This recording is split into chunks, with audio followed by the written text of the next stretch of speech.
So I just realized you can't save the game in this motherfucker, bro. I just realized you can't fucking save the game in this bitch.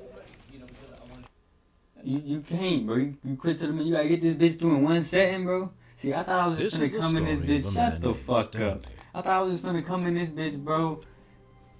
I have a cool playthrough, bro. Pause. Get into it tomorrow. They talking about I gotta do this bitch in 1 sitting. What the fuck? What the fuck? Ain't no way I'm doing this bitch in 1 sitting. My shit can't handle that shit. Stanley, I gotta go. Nah, big bruh. See, look, I thought I was just gonna get in this bitch. Quick game. Nah, I'm going right this time. Fuck you. Fuck you. Fuck you. Fuck you.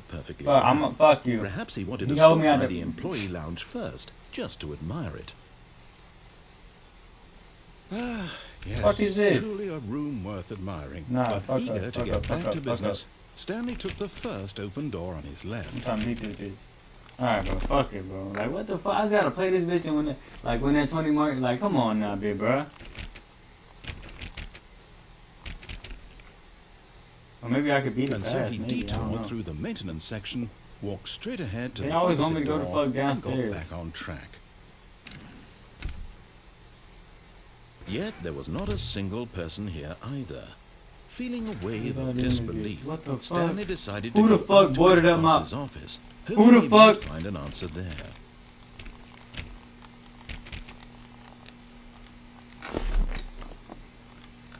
Who the fuck boarded up the broom closet, bruh? Ah, damn. Coming to a staircase, Stanley walked upstairs to his boss's office. Okay, we was here last time. This is where he was at last time, so let's get the fucking smoke down. This is what it was? But Stanley just couldn't do it. Shut up. He considered the possibility of facing his boss, admitting he had left his post during work hours. He might be fired for that. And in such a competitive economy, why had he taken that risk? All because he believed everyone had vanished? His boss would think he was crazy. And then something occurred to Stanley. Maybe, he thought to himself, maybe I am crazy. All of my co-workers blinking mysteriously out of existence in a single moment for no reason at all? None of it made any logical sense. And as Stanley pondered this, he began to make other strange observations. For example, why couldn't he see his feet when he looked down? Why did doors close automatically behind him wherever he went? I mean... And for that matter, these bro. rooms were starting to I'm look not pretty fucking with familiar. you.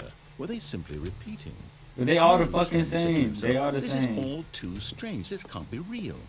And at last, he came to the conclusion that had been on the tip of his tongue. He just hadn't found the words for it. "I'm dreaming!" he yelled. "This is all a dream." Oh, now he mind fucking me, bro. Now he mind fucking me, bro. Last time he ain't even give me time. Now he mind fucking me, bro. Actually gone. He wasn't going to lose his job. He wasn't crazy after all. And he thought to himself, I suppose I'll wake up soon. I'll have to go back to my boring real-life job pushing buttons. I may as well enjoy this while I'm still lucid. So, he imagined himself flying and began to gently float above the ground. Then he imagined himself soaring through space on a magical starfield, and it too appeared. It was so much fun, and Stanley marveled that he had still not woken up. How was he remaining so lucid? Shit, And this then motherfucker's on the one. strangest question of them all entered Stanley's head. One he was amazed he hadn't asked himself sooner. Why is there a voice in my head dictating everything that Hey, that's exactly what the fuck I'm thinking, bro. Now the voice was describing itself being considered by Stanley, who found it particularly strange. Yeah. I'm dreaming about a voice describing me, thinking about how it's describing my thoughts, he Yeah. thought. I mean, And while he thought it all very odd, and wondered if this voice spoke to all people in their dreams, the truth was that, of course, this was not a dream. How could it be? Was Stanley simply deceiving himself, believing that if he's asleep, he doesn't have to take responsibility for himself? Stanley is as awake right now as he's ever been in his life. Now, hearing the voice speak these words was quite a shock to Stanley. After all, he knew for certain, beyond a doubt, that this was in fact a dream. Did the voice not see him float and make the magical stars just a moment ago? How else would the voice explain all that? This voice was a part of himself too. Surely, if he could just... He would prove it. He would prove that he was in control, that this was a dream. So he closed his eyes gently, and he invited himself to wake up. He felt the cool weight of the blanket on his skin, the press of the mattress on his back, the fresh air of a world outside this Bro, one. I just fucking put the controller down. Let me wake up, he thought to himself. I don't get a fucking break. I'm through with this dream. I wish it to be over. Let me go back to my job. Let me continue pushing the buttons. Please, it's all I want. I want my apartment, and my wife, and my job.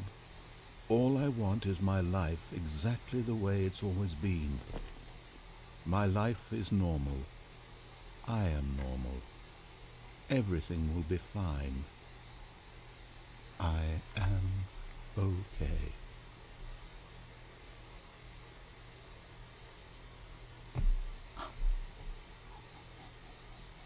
Stanley began screaming. Please, someone, wake me up. My name is Stanley. I have an office. I am real. Please, just someone tell me I am real. I must be real. I must be. Can anyone hear my voice? Who am I? Who am I? Oh! It went black. They scaring me. This is the story of a woman named Mariella.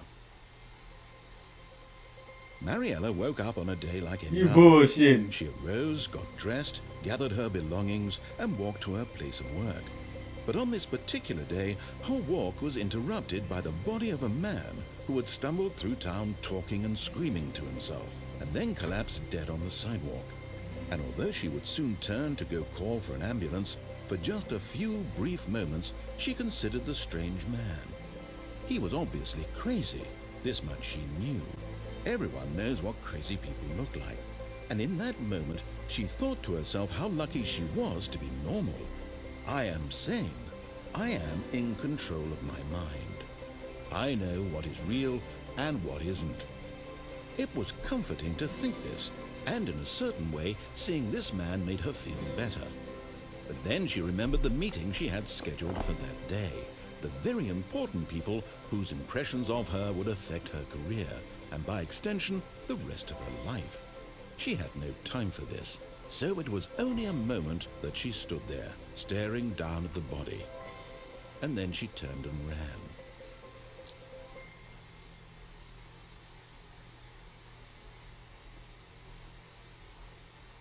What the fuck? No way, I just